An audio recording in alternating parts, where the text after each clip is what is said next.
ന്യൂസിലേക്ക് സ്വാഗതം. കുഞ്ഞുങ്ങളെ വളർത്താൻ രക്ഷിതാക്കൾക്ക് ധനസഹായവുമായി സർക്കാർ. ജനന നിരക്ക് കുറയുന്ന കാരണത്താൽ കുട്ടികളെ വളർത്താൻ രക്ഷിതാക്കൾക്ക് ധനസഹായം വാഗ്ദാനം ചെയ്ത് ചൈന. കുട്ടിയൊന്നിന് 3600 യുവാൻ വീതം നൽകും.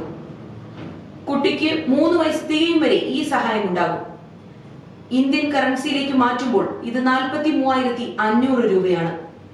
ഈ പ്രായത്തിലെ ഒന്നിലേറെ കുട്ടികൾ ഉണ്ടെങ്കിൽ എല്ലാവർക്കുമായി ഒരു വർഷം 10,800 യുവാൻ, അതായത് ഏകദേശം 1.34 ലക്ഷം രൂപ വരെ രക്ഷിതാക്കൾക്ക് നൽകും.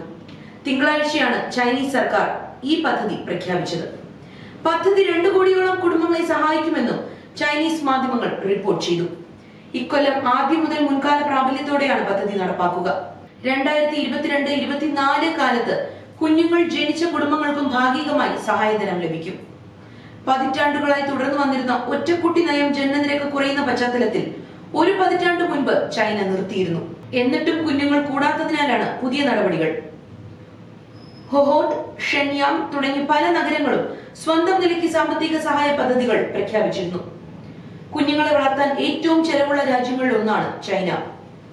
17 വയസ്സുവരെ ഒരു കുട്ടിയെ വളർത്താൻ ശരാശരി ചിലവ് $75,700 ആണെന്നാണ് ചൈന ആസ്ഥാനമായുള്ള യുവ പോപ്പുലേഷൻ റിസർച്ച് ഇൻസ്റ്റിറ്റ്യൂട്ടിന്റെ പഠനത്തിൽ കണ്ടെത്തിയത്.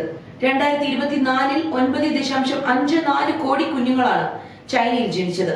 ജനസംഖ്യ കുറഞ്ഞുകൊണ്ടിരിക്കുന്ന ചൈനയിൽ പ്രായാധിക്യമുള്ളവരുടെ എണ്ണം കൂടുകയാണ്.